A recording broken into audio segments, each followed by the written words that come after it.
டிவிஏவில் இணைவோம், விரைவாய் இணைவோம்.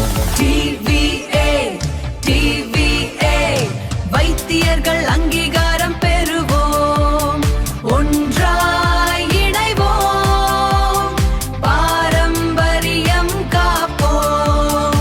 டிவிஏ டிவிஏ டிவிஏவில் இணைவோம். டிவியினுடைய யூடியூப் சேனல் நேயர்களுக்கும் நம்ம டிவியினுடைய அமைப்பினுடைய உறுப்பினர்களுக்கும் டிவியினுடைய பொறுப்பாளர்களுக்கும் தமிழகத்தில் உள்ள உண்மையான பாரம்பரிய மருத்துவர்களுக்கும் இந்த டிவி அமைப்பினுடைய தேசிய தலைவர் பாரம்பரிய பரம்பரை வைத்தியர் முகமது மீரான் பேசுகிறேன். இப்போ நம்ம ஏற்கனவே ஒரு 10 வீடியோ பேசிட்டோம். இது 11வது வீடியோ. மொத்தம் 48 வீடியோ நம்ம சொல்லியிருக்கோம், ஒரு மண்டலம் சொல்லியிருக்கோம். இது பாரம்பரிய வைத்தியர்கள் அங்கீகாரம் பெற வேண்டும் என்பதற்காக உருவாக்கப்பட்டுள்ள ஒரு அமைப்பு. டிவிஏ ட்ரெடிஷ்னல் வைத்தியர்கள் அலையன்ஸ் அப்படிங்கிற ஒரு அமைப்பு, அதாவது பாரம்பரிய வைத்தியர்கள் கூட்டமைப்பு. இதில் எல்லா உறுப்பினர் ஆகாதவங்க உறுப்பினர் ஆகிக்கங்க. உறுப்பினர் கட்டணம் கிடையாது. உறுப்பினர்களுக்கு வாரச்சந்தா, மாதச்சந்தா, ஆண்டி சந்தா, ஆயுள் சந்தா அந்த மாதிரி எந்த விதமான கட்டணமும் இல்லை. நம்ம ஒரு விண்ணப்ப படிவம் அந்த மருத்துவ குழுக்களில் அனுப்பிச்சிருக்கோம். அந்த விண்ணப்ப படிவத்தை மட்டும் நிறைவு செய்து எங்களுடைய நிர்வாக அலுவலகத்துக்கு நீங்கள் அனுப்பி வச்சிங்கன்னா உங்களுக்கு உறுப்பினர் எண் கொடுத்துருவோம். அடுத்தடுத்து என்ன செய்வதுங்கிறத பற்றி அந்த தகவல். அடுத்து நீங்கள் உறுப்பினர் ஆகிட்டீங்கன்னா, ஏற்கனவே நிறைய மருத்துவ குழுக்கள் இருக்கும், இருந்தாலும் உறுப்பினர் ஆகிட்டீங்கன்னா டிவிஏ உறுப்பினர்கள் குழுன்னு ஒன்று இருக்கும். அதில் உங்களை நாங்கள் ஆட் பண்ணிடுவோம், அதில் இணைச்சிடுவோம். இணைச்ச பின்னாடி நீங்கள் அடுத்தடுத்து இந்த அரசு அங்கீகாரத்திற்கான என்ன வேலைகளை, என்ன ஸ்டெப் எடுக்கணும் அப்படிங்கிறத நம்ம அதில் தெரிவிச்சுக்கிட்டு இருக்கோம். அதில் இருக்கிறவங்க ஃபாலோ பண்ணிட்டு இருக்கிறாங்க. அதனால உண்மையான பாரம்பரிய, ஏற்கனவே நம்ம சொல்லிட்டோம், உண்மையான பாரம்பரிய வைத்தியம் பார்க்குறவங்க மட்டும் இதை இணைச்சிக்கங்க. அதில் நம்ம 5 பிரிவு சொல்லியிருக்கோம். அதாவது பொது நோய் சிகிச்சை, எலும்பு முறிவு சிகிச்சை, வாத வர்ம சிகிச்சை, மஞ்சள் காமாலைக்கு சிகிச்சை கொடுக்குறவங்க, மருந்து கொடுக்குறவங்க, நச்சு சிகிச்சை, விஷ முறிவுக்கு சிகிச்சை கொடுக்குறவங்க. இந்த 5 பிரிவு மட்டும் இதில் வாங்கன்னு சொல்லியிருக்கோம். பெரிய அளவில் சித்த மருத்துவம் பண்ணுறவங்க நம்ம அமைப்புக்கு வர வேண்டிய அவசியம் இல்லை. அவங்களாம் பெரிய மருத்துவர்கள். பஸ்பம், செந்தூரம், சுண்ணம், கட்டு, கலங்கு அந்த மாதிரி அவங்களாம் சித்தர்கள். அவங்களுடைய இது வேற. அதே மாதிரி இந்த ஆங்கில வைத்தியத்தை எங்கேயாவது பழகிக்கிட்டு ஆங்கில வைத்தியம் பண்ணிட்டு இருப்பாங்க. ஆங்கில வைத்தியம் பண்ணிட்டு இருப்பாங்க. அவங்களும் இது நம்ம அமைப்புக்கு வர வேண்டிய அவசியம் இல்லை. இப்போ நம்ம அமைப்பில் நம்ம அமைப்புக்கும் அந்த நம்ம பெரிய சித்தர்கள் இருக்காங்க இல்லையா, அதாவது பஸ்ப, செந்தூர, சுண்ணம், இவங்களுக்கு என்ன வித்தியாசங்கிறத நான் சொல்லிடுறேன்.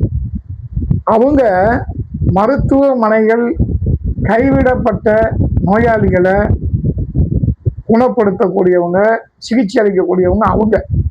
அதாவது மருத்துவமனைகள்னால முடியலைங்கிறவங்களும் எடுத்துக்கிறவங்க அவங்க. நம்மளால முடியலன்னு மருத்துவமனைக்கு அனுப்புகிறவங்க. அப்போ நல்லா வித்தியாசத்தை புரிஞ்சுக்கணும். இப்போ ஒரு எலும்பு முறிவு நம்ம கட்டுறோம், ஒரு சின்ன விஷயமா இருந்தால் நம்ம கட்டிடுவோம். பெரிய விஷயம்னா நீங்கள் மருத்துவமனைக்கு போங்கன்னு அமைச்சிடுவோம். அதே மாதிரி இந்த பொது நோய் பார்க்குறவங்க அறிகுறி, வயிற்றால போது, வாந்தி, அஜீரணம்னு மக்கள் வருவாங்க, நம்ம மருந்து கொடுப்போம். அவங்களுக்கு ஏதாவது ஒரு பெரிய நோய்ங்கிற மாதிரி நமக்கு தெரிஞ்சிச்சுன்னா நீங்கள் மருத்துவமனைக்கு போங்க. அதாவது வசதியான ஆளாக இருந்தால் நல்ல ஒரு பெரிய மருத்துவமனைக்கு போங்க. கொஞ்சம் வசதியானவங்களாக இருந்தால் ஏதோ அறுவை சிகிச்சை பண்ணுற மாதிரிலாம் ஒரு நிலையை வச்சுருந்தோன்னா நம்ம என்ன செய்யறோம், அனுப்பிடுறோம். எங்கே அனுப்பிடுறோம்? காப்பீடு அட்டை ஏற்றுக்கக்கூடிய மருத்துவமனையை நம்ம இது பண்ணிடுறோம். அதாவது நம்ம எனக்குறைய பார்த்தீங்கன்னா ஒரு முதலுதவி சிகிச்சையாளர்கள் மாதிரி தான். நம்ம வேற ஒன்றும் பெருசாக பண்ணுறதில்ல. நம்ம அங்கங்கே அனுப்பி விட்டுறோம், மருத்துவமனைகளுக்கு அனுப்பி விட்டுறோம். அல்லது நம்மகிட்டே பட்டாதாரி மருத்துவர்கள் இருப்பாங்க, திறமையானவங்க இருப்பாங்க, நம்ம அவங்களுக்குமே ரெஃபர் பண்ணி அனுப்பிச்சி விட்டுருவோம். அதனால் நம்மளுடைய கேட்டகரி வேறு, நல்லா புரிஞ்சுக்கணும். இன்னொன்று அவங்க பைக்கில் ஊசி மருந்து வச்சுக்கிட்டு ஏதாவது ஒரு மெடிக்கலில் போய் டெய்லி ஒரு 5 ரூபா 1000 ரூபாய்க்கு மருந்து வாங்கிட்டு ஒரு 10 ஊசி ஒரு 20 மாத்திரையை வச்சுக்கிட்டு அப்படி கிராமம் போய் வைத்தியசாலைக்கு எந்திரிச்சு போக முடியாத பெரியவங்க, இந்த மாதிரி ஆட்களுக்கு அவங்க வைத்தியம் பண்ணுறவங்க, அவங்க அவங்க கேட்டகரி வேறு. இப்போ நம்ம கேட்டகரியில் உள்ளவங்கள்ட்ட நம்மளுடைய இந்த டிவி அமைப்பில் இணைய சொல்கிறோம். இவங்களுக்கு மட்டும்தான் நம்ம வந்து அங்கீகாரங்கிறத சொல்கிறோம். அதை பெரிய மருத்துவர்களுக்கு, சித்த மருத்துவர்களுக்கு அவங்களுக்கும் இல்லை. இந்த ஆங்கில வைத்தியம் பார்க்குறவங்க அவங்களுக்கும் இல்லை. அவங்களும் நம்ம இதில் வரமாட்டாங்க. அவங்க இப்போ நம்ம வந்து ஒரு தனி அமைப்பு. எதுக்கு சொல்ல வரோம்னா, இப்போ சங்கங்கள் வந்து தமிழ்நாட்டில் நிறையா இருக்காங்க. ஒரு 100 பேர் 200 பேர், அங்கங்கே 200 பேர் 300 பேர், நிறைய சங்கங்கள் 100 சங்கங்களுக்கு மேலே இருக்கு. 100-150 சங்கங்கள் இருப்பாங்க அங்கங்கே இருக்காங்க. இப்போ இவங்க எல்லாமே என்ன பண்ணுறாங்க அப்படின்னா, ஆண்டு சந்தா, ஆயுள் சந்தா இந்த மாதிரி கொடுத்துட்டா இந்த 3 பிரிவில் இருக்கவங்களையுமே ஒன்றா ஆக்கிடுறாங்க. எத்தனை நிறைய வீடியோவில் சொல்லிட்டீங்க. 3 ஒன்றா ஆக்கிட்டு இவங்க என்ன செய்கிறாங்கன்னா, முடிச்சு போன சட்டங்கள், அந்த சட்டங்களில் வந்து பதிவுகள் வாங்கி தரோம்னு சொல்லிட்டு இருக்காங்க. அது ஒரு காலம் முடியவே முடியாது. பதிவுக்கு வாய்ப்பே கிடையாது. அதில் எந்த சந்தேகமும் இல்லை. ஏன்னா 2020 மத்திய அரசினுடைய ஆணைய சட்டம், மருத்துவ ஆணைய சட்டம் தெளிவாக சொல்லிடுச்சு. எப்படின்னா, பட்டாதாரி மருத்துவர்கள் மட்டுமே கவுன்சிலில் பதிவு செய்யப்படுவார்கள் அப்படிங்கிறத சொல்லிடுச்சுங்களா. அப்போ பட்டாதாரி இல்லாத இவங்க யாரும் அங்கே பதிவு வாங்கவே முடியாது. நான் அந்த யூனிவர்சிட்டியில் படித்தேன், இந்த யூனிவர்சிட்டியில் படித்தேன், அதெல்லாம் தகுதி பத்தாது. நான் நிறையா வீடியோவில் சொல்லிட்டேன். ஜேஎஸ்எஸ்ல படித்தேன், பிஎஸ்எஸ்ல படித்தேன், அதெல்லாம் எந்த இதுவும் ஆகாது. அதில் வாய்ப்பே கிடையாது. ஆனால் இப்போ நம்ம சொல்லக்கூடிய இந்த டிவி அமைப்பில் இந்த 5 பிரிவின் கீழே வர்றவங்களுக்கு அரசு அங்கீகாரத்துக்கான வழிமுறைகள் இருக்குது அப்படின்னா, ஆயுஷ் அமைச்சகத்தின் மூலமாக இருக்குது. அப்புறம் அதுக்கப்புறம் நம்ம தமிழ்நாடு அரசுக்கு அந்த ஆயுஷ் அமைச்சகத்தினுடைய சான்றுகளை நீங்கள் பெற்றுட்டீங்கன்னா தமிழ்நாடு அரசில் வாங்குவதற்கான வாய்ப்புகள் இருக்குது, கண்டிப்பாக இருக்குது.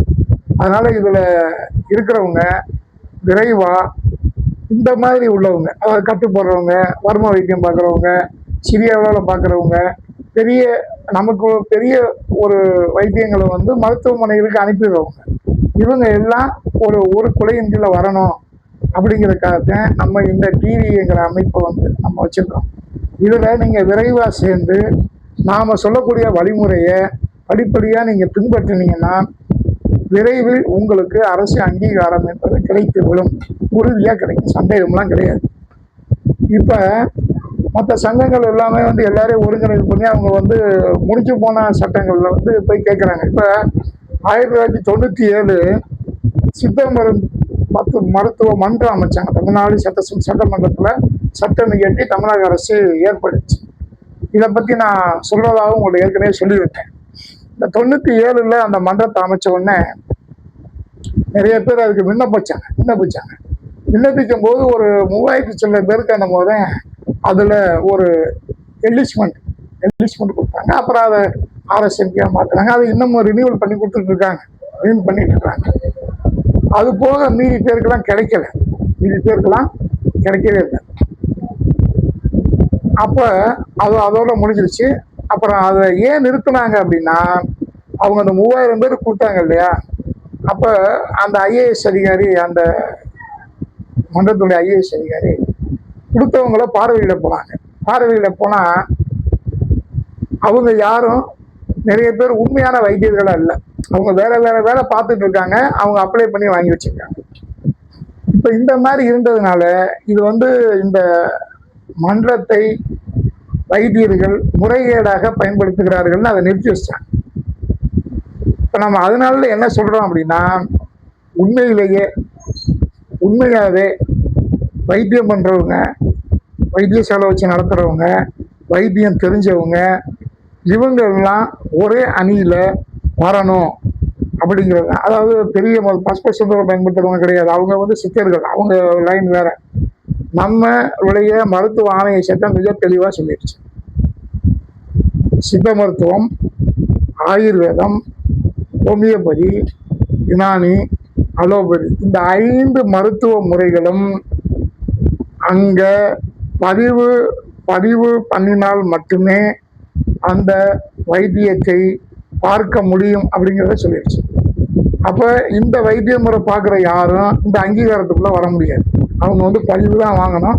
பதிவு வாங்கணும்னா போய் அவங்க நீட் எழுதி கல்லூரியில் படித்து அந்த பட்டங்களை வாங்கி அப்போ தான் அவங்க வாங்க முடியும், இல்லாட்டி முடியாது. அதனால இந்த இப்போ வந்து ஒரு 30 வயசுலேருந்து 80 வயசு வரைக்கும் இந்த மாதிரி சிறு சிறு வைத்தியங்கள் பார்க்குறவங்க விரைவில் நம்முடைய டிவி அமைப்பில் உறுப்பினர் ஆகுங்க, அங்கீகாரம் பெறுங்க.